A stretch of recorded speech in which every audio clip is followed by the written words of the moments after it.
All right, so Daniel chapter 9. Remember, we looked at the first 19 verses last week, and Daniel was praying. If you missed last week, you should go back and listen to that, because I think it's so important, right? We want to rush to talk about the prophecy, but what we fail to realize is that Daniel was praying when the angel showed up to give him this prophecy. The revelation to Daniel was birthed out of prayer, but so often we want to skip the prayer and just talk about the fun stuff. But listen, God's not going to give us any new revelation today. Everything he wants us to know is included in this book. But we do need to start with prayer and an earnest desire to seek God's face. And that's when God will grant us understanding. And so what's amazing about this passage here is that it's actually as Daniel is praying that the angel Gabriel shows up in the middle of Daniel's prayer. Look at verse 21. It says, "While I was speaking in prayer, the man Gabriel, whom I'd seen in the vision at first, came to me in a swift flight at the time of the evening sacrifice, and he made me understand." Okay, so Gabriel shows up and makes Daniel understand. So what is it that Daniel understands? What is this vision? Well, look at verse 24. It says, 70 weeks, or some translations say 77s, are decreed about your people and your holy city, to finish the transgression, to put an end to sin, and to atone for iniquity, to bring in everlasting righteousness, to seal both vision and prophet, and to anoint a most holy place.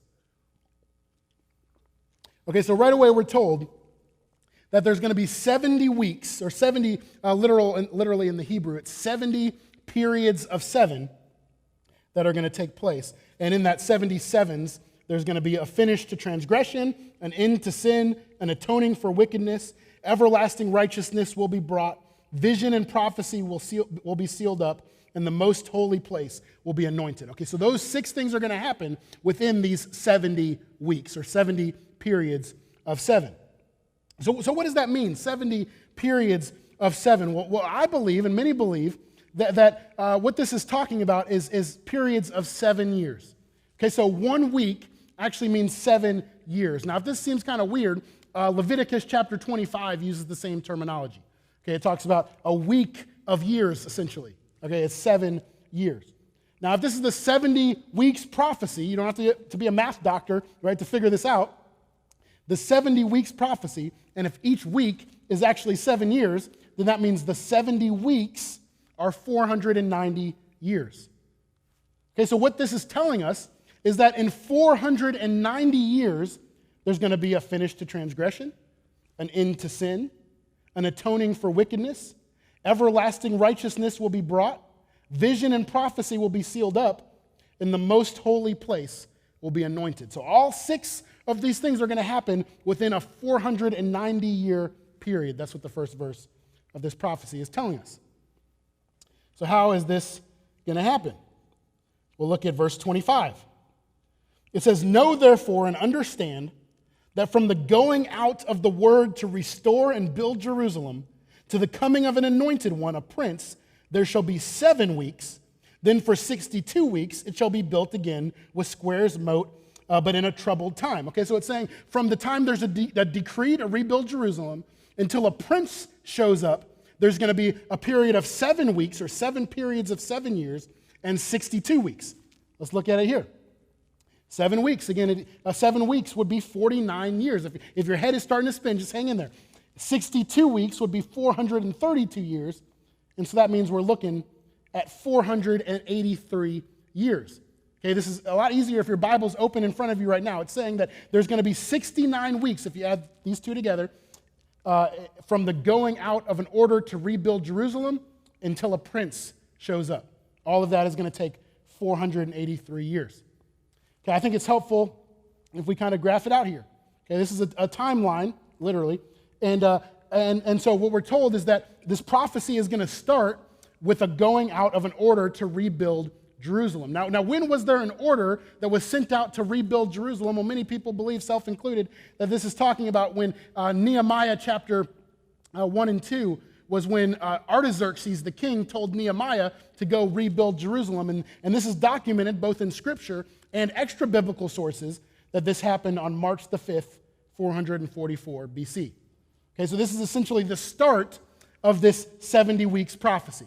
Okay, an order was sent out to rebuild Jerusalem. Now we're looking for a period of 7 and a period of 62, so 483 years altogether until a prince shows up. Okay, now this is where it gets really confusing. I'm not going to do all the math on here. I included this in the resources for anyone who wants to take a deeper dive. But basically, when this was written, we have 365 days in our year, right? When this was written, there were 360 days. And so when you do the calculations and figure out what 483 360-day years was after March 5th, you end up with March 30th, 33 AD. And many people actually believe that this is the exact day that Jesus was riding into Jerusalem for the triumphal entry, which we call Palm Sunday. Now, I wasn't alive on March 30th, 33 AD. Right, so I don't know exactly what Jesus was doing, but I do know that around this time is when Jesus was walking on the earth. So how incredible is this, that this prophecy said that from the time a decree was sent to rebuild Jerusalem, there'd be 483 years, and then a prince would come in the same time that prophecy was fulfilled in Jesus walking on the earth. Okay, I know it's a lot of numbers, so hopefully you're tracking with me, but it's just remarkable that that's exactly what happened. That God is such a precise God. This prophecy is for 70 weeks or 70 periods of 7 years, and Jesus came after 69 of them. But this isn't called the 69-week prophecy, right? It's the 70-week prophecy, so where is the last week? Look at verse 26. It says, "And after the 62 weeks, an anointed one shall be cut off and shall have nothing." Right? The anointed one is who? Jesus. He shall be cut off and have nothing. Jesus died after the 62nd week, which is really after the 69 weeks. And he shall be cut off and have nothing. Now we know that Jesus rose from the dead, but we also know that all of the prophecies about his future kingdom didn't come into fulfillment the first time that he came, right? So after the 62 weeks, an anointed one shall be cut off and shall have nothing. And the people of the prince who is to come, this is not the same prince, this is a prince who is to come, shall destroy the city and the sanctuary. Its end shall come with a flood, and to the end there shall be war and desolations decreed. What does this mean? It means that there's going to be a rough period of time after the anointed one is cut off. And actually, this is where this image that I've showed before, actually, if you guys can throw that on the screen here, it really helps to look at this image. Again, these are in the resources page as well if you want to look at them for a more extended period of time. But what you see when you look at this graphic is that the prophets saw the first coming of Jesus and the second coming of Jesus, but they didn't see this whole period in between that's called the valley of the church. And that's currently where we are right now. And so we don't know if we're at the beginning of this period. We don't know if we're right in the middle of this period. Hopefully we're towards the end of this period. But if you go back to this chart here, you can see that this whole age that we call the church age isn't actually seen by Daniel in this 70 weeks prophecy. And so that means that the final week, the final period of 7 years is still to come. Again, if your head's spinning, we're about to tie this all together in just a second. But let me quote Pastor Tony Evans, who's a pastor in Dallas, from his commentary, because I think he just makes it so much more clear. He says, "There's a break between Daniel's 69th and 70th week. After the 69th week, the prophetic clock stopped ticking. The events of verse 27 refer to the 7-year tribulation period that is to come. Therefore, a gap of time began at the conclusion of the 69th week and continues today. This interlude between the weeks 69 and 70 is the church age, which Daniel did not foresee." So again, this is the whole prophecy right here. Right? There'd be 7 weeks, and then 62 weeks, and then there's one more week that's to come, and each week represents 7 years, and we're right in between the 69th week and the 70th week right now. And so when we graph it out, when we look at this, it's not as complicated as many people make it out to be. However, let's look a little bit more at what's going on in this last period of 7, this last week. Let's see what it looks like. So verse 27, it says, so we're talking about the very last week here, the last period of 7 years. And he, and we're not still talking about Jesus, this is the prince that is to come, who many refer to as the Antichrist. Okay, so Jesus was the priest, the prince who was anointed. Now this is the prince who is to come. He shall make a strong covenant with many for 1 week. And for half of the week, he shall put an end to sacrifice and offering. Now, if this is to be taken literal, which I believe that it is, then what we're being told here is that the Antichrist is going to make a covenant with God's people for 7 years, namely Israel. And that he'll break that covenant halfway through. And then look at the last part of the chapter. It says, and on the wing of abominations shall come one who makes desolate, until the decreed end is poured out on the desolator. What in the world does that mean? Well, I think it's best if we turn to the words of Jesus himself when he mentions this in Matthew chapter 24. You can turn to Matthew chapter 24, and this is where we'll start to land the plane this morning.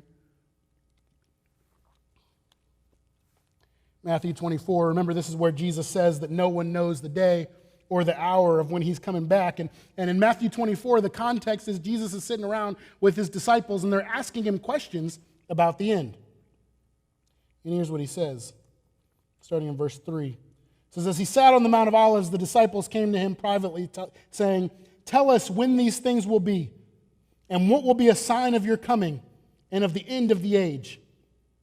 And Jesus answered them, see that no one leads you astray. For many will come in my name, saying, I am the Christ, and they will lead many away. And you will hear of wars and rumors of wars. See that you're not alarmed, for this must take place, but the end is not yet. For nation will rise against nation, and kingdom against kingdom, and there will be famines and earthquakes in various places. All of these are but the beginning of the birth pains. Does this seem kind of familiar to today's day and age, right? The nations rising against nations, kingdoms against kingdoms, famines, earthquakes, all of this. It seems familiar, but jump down to verse 15.